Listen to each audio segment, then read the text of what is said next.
the second week of Advent, the second Sunday of Advent, we start to see this imagery of roads in our readings today. In the reading from the book of Baruch, we see the people leaving captivity and having these roads and going back to the promised land. Land of milk and honey, back to Jerusalem.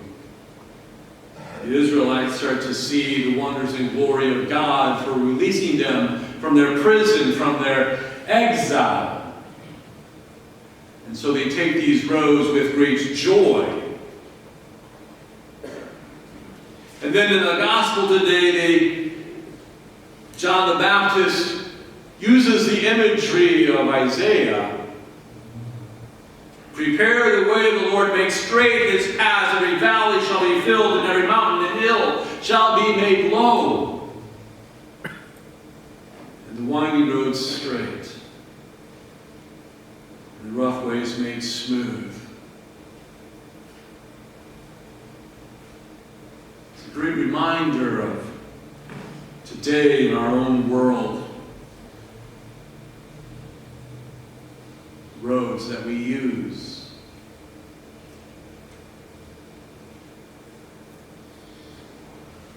When I was younger, in my 20s, filled with youth, I'd go on RAGBRAI. That's the registered annual Great Bike Ride across Iowa. That's 7 days of riding your bicycle across state roads.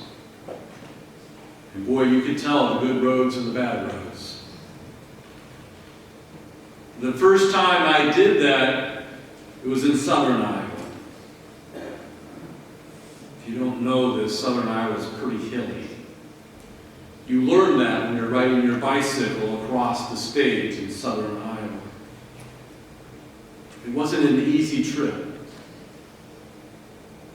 I suffered a lot, dehydrated. I didn't make it all the way across because of that dehydration and the hardness of trying to climb those hills with my bicycle.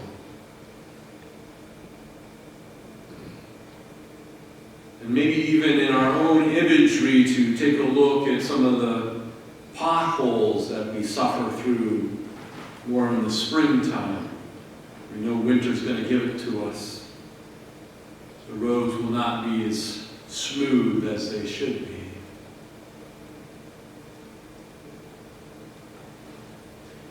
In the spiritual life, you need to take a look at the smoothness of our road to God, or also how we kind of can take away those obstacles for God to come to us, or our obstacles that we put up trying to keep God out. The walls we try to build, the valleys that we try to dig, and so, God, please don't come around here. And that actually might be just parts of our life, and to have the humility in our own adulthood to know that we're not perfect yet, and that we still have room to grow. Room to grow closer to God. Wipe away those sins. To walk away from those bad habits, whatever they might be. To make the road smooth, to take down those obstacles. To remove the windy road, let it be straight. That God can enter, and that we might enter into his presence more freely, more clearly.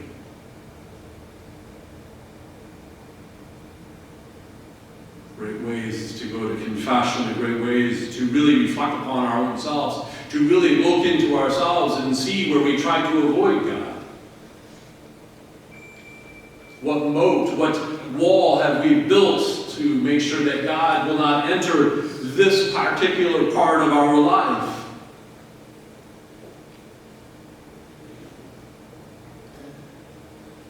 whatever it might be, as we prepare to receive the child Jesus, as we prepare to receive the great gift that God has for us, His gift of love, His gift of His Son, that we receive Him in a few weeks, ready for Him to enter into our hearts.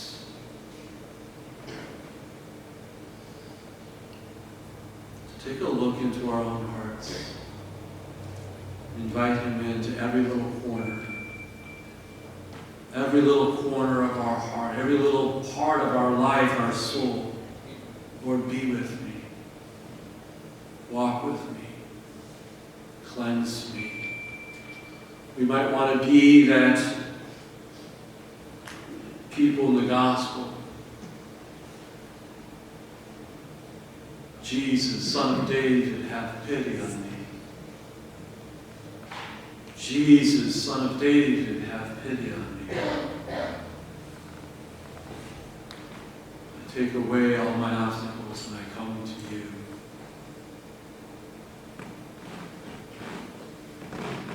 Jesus is the gift from God, the Father, to heal us, to redeem us, to rescue us